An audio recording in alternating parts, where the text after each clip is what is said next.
Der er særligt én ting, som holder dig fra at leve det liv, som du i virkeligheden gerne vil leve. Og det udspiller sig igen og igen og igen og igen i vores liv på den ene eller den anden måde. Og uanset hvor du er på din rejse, så kan det her udspille sig enten i dig eller i de mennesker, der er omkring dig, hvorved du så kommer til at reagere på en eller anden bestemt måde, som får dig til at justere i den du er, eller måden du gør tingene på, eller eventuelt i hvem det er, som du vælger at bruge din tid sammen med. Og det er dramatrikanten. Dramatrikanten udspiller sig igen og igen og igen og igen i vores liv. Dramatrikanten består af en helt, en villain, altså en skurk, og så hjælperen. Og måden hvorpå, at det udspiller sig igen og igen og igen, kan være i så mange forskellige omstændigheder i ens liv, i ens relationer, men også i ens virksomhed eller på ens arbejdsplads. Når at vi taler om andre mennesker, når at det er, at vi har nogle meninger, holdninger om andre mennesker, så begynder vi at sætte os selv eller dem i en eller anden form for bestemt rolle. Vi har et syn på dem eller det, som de gør, hvilket så sætter dem i en rolle.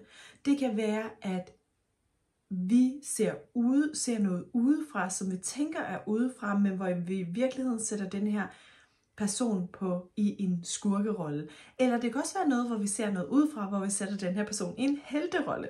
Så personen bliver ligesom helten i fortællingen, eller skurken i fortællingen. Det kan også godt være, at personen bliver offeret i den her fortælling. Der, hvor at det her bliver rigtig, rigtig svært, det er, at den sandhed, som er din sandhed om dig selv, det er den sandhed, som du lever ud fra. Hvis du sætter dig selv i en position, hvor du på en eller anden måde er offeret for omstændigheder, eller mennesker, eller handlinger, så gør du dig automatisk, når du automatisk gør dig selv til offeret, jamen så behøver du ikke at bære på den skam, der eventuelt vil være ved at kigge på det, som der nu end er sket. Og det kan være, at man skammer sig over, at det er sket for en. Det kan være, at man skammer sig over, at man ikke gjorde noget anderledes. Det kan være, at man skammer sig over, at man igen og igen fik overtrådt sine grænser uden at sige fra. Det kan være, at man skammer sig over, at noget ikke lykkedes for en, men at det gjorde det for en anden. Men dermed så må det menneske være en skurk, eller være en dårlig person, og du kan være offeret for det menneskes opførsel. Det her er den direkte vej til overhovedet ikke at tage noget som helst personligt lederskab eller personligt ansvar. Og der, hvor vi kan se det udspille sig, lad os sige, at jamen, du er en person, som ikke taler om andre, som faktisk er hovedpersonen i dit eget liv, og det her vil jeg også komme tilbage til, det her med at være hovedpersonen i sit eget liv. Men du taler ikke om mennesker, du er med det, der er for dig. Du reflekterer over dine egne mønstre, over dine egne tanker, over at du er i en situation igen, som du muligvis har været i før.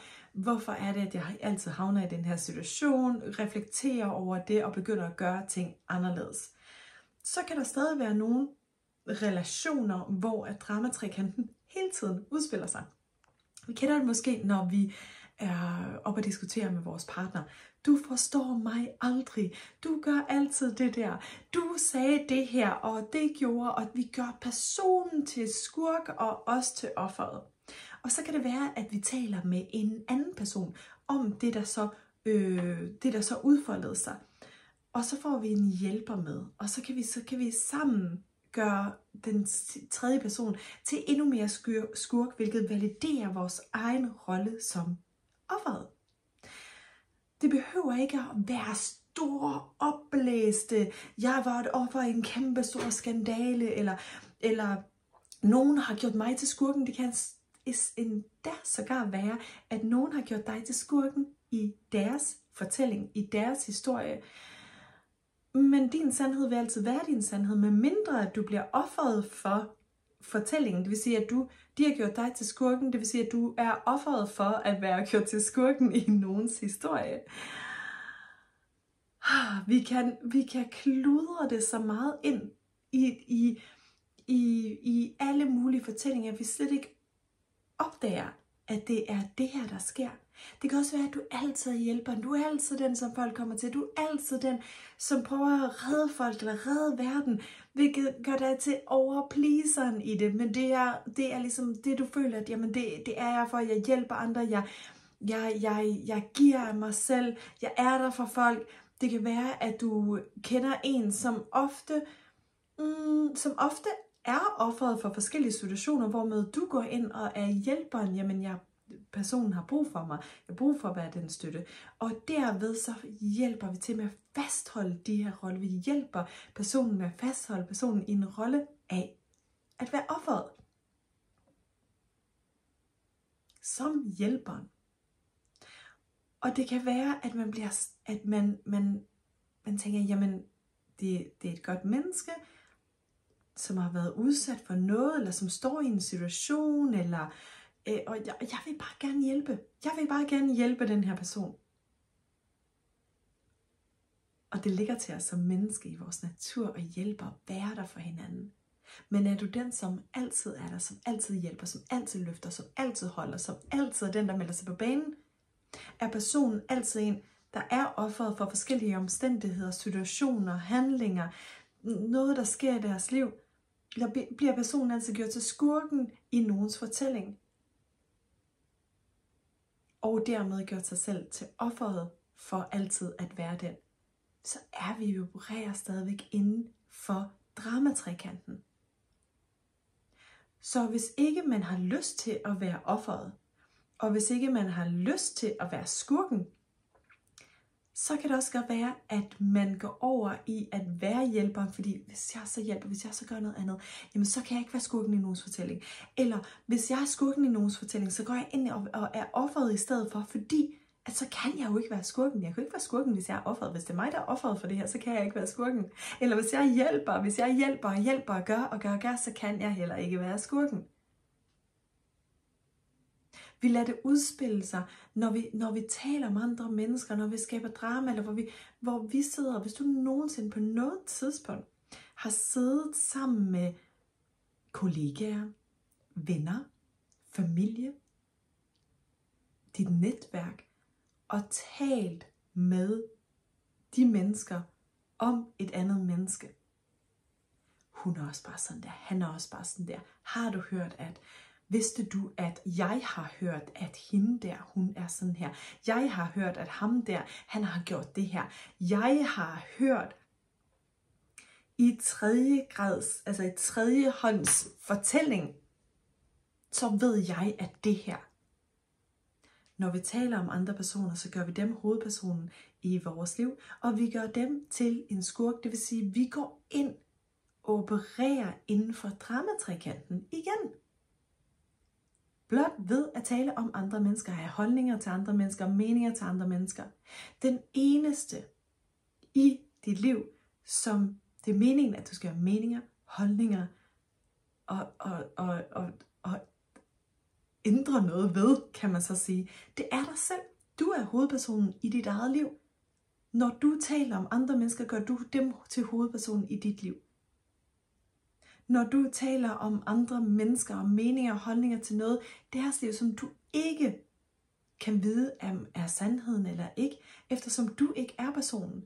Og vi ved, at hver enkelt person har deres sandhed og lever efter deres sandhed. Den eneste, der ved, hvem du ægte er, det er dig. Det vil sige, den eneste, der ved, hvem den person taler om ægte er, det er den person. Vi har ingen idé om, hvad personen har været igennem, hvad det er for nogle udfordringer, personen har stået med, hvad det er, personen har måttet løse, hvad det er, hvilke valg den her person har måttet tage i deres liv, for at nå derhen, hvor de er hvad der er baggrund for meninger, holdninger, værdier. Vi har ingen idé om de historier og de begivenheder og de læringer og de fejl, der ligger bagved. Og der, hvor vi er allerbedst til at dømme, det er enten, hvor vi ser folk som mindre end os, eller hvor vi bliver trigget af, at vi tænker, at de tror, at de er mere end os. Vi ved ikke nødvendigvis, om det her det er rigtigt. Men jeg har ofte hørt det. Man tror også bare, han er sådan her. Jamen, hun tror også bare alt muligt. Jamen, hun er bare sådan her. Jamen, hun er bare for meget. Ej, hun tror bare virkelig, hun er noget. Ej, ham der, han er bare det eneste. Det eneste, der er hans værdi, det er penge. Han er så ligeglad. Han er så ligeglad med familie. Han er så ligeglad med mennesker. Om personer, der er succesrige, som har opnået en hel masse i deres liv. Og hvor man ikke har nogen idé om deres privatliv, om deres hverdag, om deres virksomhed, om de beslutninger, de står med, om alle de valg, de står med, om alle de udfordringer og dualiteter, som de står med. Men alligevel så dømmer vi. Alligevel gør vi personerne til skurken. Og som ofte, så er det, at vi dømmer. Når vi dømmer andre, vi dømmer dem, som vi tænker, de tror er bedre. Og hvis vi havde gjort det, som de gjorde, så hvis vi var der, hvor de var, hvis vi havde opnået det her, jamen, så ville vi da helt klart gøre det anderledes. Jeg vil da helt klart gøre det anderledes, hvis det er mig, når jeg får det, eller hvis det var mig, der drev den virksomhed, eller hvis det var mig, der havde det job, eller hvis det var mig, der sad i den position. Hvis det var mig, så ville jeg have gjort det anderledes. Men det er ikke dig. Og det er ikke mig. Og vi har ikke stået i de situationer. Vi har ikke stået og skulle træffe de valg, der skulle træffes. Vi har ikke haft alle informationerne. Vi har ikke levet det liv med de historier, med alt det, som der er sket i den persons liv. Og dermed, så har vi ingen ret til at dømme. Vi har ingen ret til at tale om. Vi kan vælge at gøre det. Vi kan vælge at gøre dem til hovedpersonen i vores eget liv. Og men det er bare for en kort stund. Så kan vi vælge at gøre det, eller vi kan vælge at tage vores power tilbage og være nysgerrig. Kan vide, hvorfor den her person har gjort det her. Kan vide, hvad der er bevæggrundlag for de beslutninger. Kan vide, hvorfor personen reagerer sådan, som personen gør. Kan vide, vær nysgerrig. Vi kan også vælge at gøre det med personer, som man måske tænker, de er sgu ikke for kløgtige, eller de har ikke lige, de er på en eller anden måde, hvis vi på en eller anden måde ser dem som mindre værd. Men hvis nogen skal være mindre værd eller mere værd, så betyder det, at vi alle sammen har en eller anden form for menneskelig værdi baseret på hvad? Baseret på hvad? Vi har alle sammen lige stor værdi. Uanset hvem du er, uanset hvad du laver, uanset hvad du har opnået i dit liv som menneske. Som menneske er vi alle sammen lige meget værd. Uanset hvor mange virksomheder der er, uanset hvor mange penge der er, uanset hvor mange titler der er. Alle personer er lige meget værd, men vi er på forskellige steder i vores rejse. Det betyder ikke, at nogen skal behandles bedre eller dårligere, eller at nogen skal gøres til skurken, eller at vi skal tale om nogen i en offerrolle. Ej, de er også bare sådan her, de er også bare sådan her, de har valgt det her i deres liv. Ej, altså, de er jo heller ikke for kloge, eller de tager heller ikke de rette beslutninger, de ved jo heller ikke bedre. Hvad hvis de bare er der på deres rejse? Hvad hvis de gennemgår noget lige nu, som gør, at de har de refleksioner, de har nu, som gør, at de har de valg, som de tager lige nu, at de tager dem. Hvad nu hvis? Og hvad nu hvis vi stopper med vores domme? At vi stopper med at gøre nogen til offer, eller skurk, eller hjælper. Hvis vi stopper med at træde ind i nogen som helst form for dramatrekanten. Hvis vi vælger at være hovedperson i vores eget liv, og tage ansvar for det, som det trigger i os, spørg os selv, hvorfor bliver jeg triggeret af det her? Hvad er det for nogle beslutninger, den her person tager? hvad er det, som jeg ser lige nu, som jeg ikke bryder mig om? Hvorfor er det, jeg ikke bryder mig om det? Hvad er det, jeg ikke kan lide ved det? Hvad er det i mig, som jeg ikke ejer? Fordi jeg bliver så enormt trykket af det, så jeg skal sætte nogen i en offer, jeg skal sætte nogen i en skurketilstand, jeg skal gå ind og være hjælper eventuelt. Hvad er det, som det her vækker i mig? Og være nysgerrig, hvorfor har den her person taget den her beslutning? Har personen tænkt, det her var det bedste for alle? Højst sandsynligt. Har personen stået med en pest- eller kolera beslutning, og ikke set nogen tredje udvej? Måske, eller måske er det den tredje udvej, som ikke var pest eller kolera, som ingen anden vidste noget om, at det var den beslutning, personen stod med. Og dermed kan man ikke se, at det her, der valgte jeg faktisk noget, der slet ikke var i nærheden af pest eller kolera. Og det kan blive set som ultimativ bad guy beslutning, men det var det bedste, jeg kunne af 2 lorte scenarios. Vi dømmer folk. Vi træder hen i dramatrikken igen og igen og igen. Det der sker, når vi træder ud af den. Det der sker, når vi er nysgerrige. Det der sker, når vi reflekterer over det vækker inde i os, det er, at vi tager personligt lederskab. Vi tager lederskab over os selv og vores eget liv. Vi kan bruge noget som en drivkraft til at ville ændre noget. Sørg for, at noget ikke er, som det nu end er, lige nu i nuet. Jeg vil ønske, at det her var anderledes. Fantastisk. Jeg vil være den, der går vejen og ændrer det her. Hvordan ændrer jeg det? Det starter hos dig. Det starter altid hos dig. Så er der nogle relationer, hvor du kommer ind i en dramatrikant. Er der nogle relationer, for eksempel til din partner, til dine børn, hvor der hele tiden er nogen, der går ind i offerrollen, eller som er skurken, eller som er hjælperen. Træk vejret. Træd ud af dramatrikanten. Se på de emotionelle reaktioner, der er, og lad dem komme igennem, lad dem strømme igennem, uden at det behøver at betyde noget. Uden at det behøver at betyde, at nogen er dumme, eller nogen er offer, eller nogen er noget, men blot at det her, det er menneskelige reaktioner på det, der nu end er sket. Og det er okay, at vi får lov til at føle dem og lande, og derefter er nysgerrig. Med nysgerrighed kan du træde ud af dramatrikanten igen og igen og igen.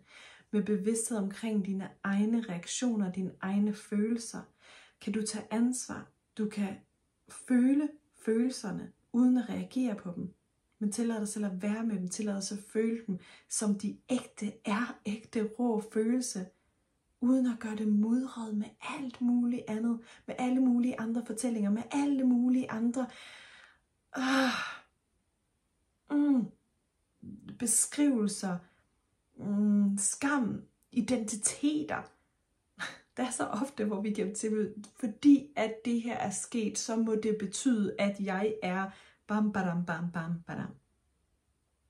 I stedet for, fordi det her er sket, så bliver jeg rigtig, rigtig vred inde i mig. Og nu går jeg med den her, nu føler jeg den her vrede, nu er jeg med vreden. Og så trækker jeg vejret igennem det. Og når jeg kommer ud på den anden side, hvor jeg føler de følelser, som jeg skal føles, så ved jeg, at jeg får klarhed, og så ved jeg, hvad jeg skal gøre, hvad mit næste skridt er, for at opnå det, som jeg ønsker for mig og for os alle sammen. Ikke en egoistisk, det er den her vej, nu har jeg følt mine følelser, godt. Mig, ego, men hvad er godt for mig, og hvad er godt for os? Jeg vil gerne invitere dig til at reflektere over, på hvilke områder går du ind i dramatrikanten. Er der situationer, hvor du gør andre personer til hovedpersonen i dit liv, ved at tale om dem, ved at tænke på dem, eller situationer, eller hvad de gør, eller hvad de vælger, og hvordan de påvirker dig, alt det der. Er der situationer i dit liv, hvor du gør det? Hvordan kunne du hellere tænke dig at have det? Og kan du tillade dig selv at lige møde dig selv og dem med nysgerrighed og ikke dømmen, og værn med det, der er ægte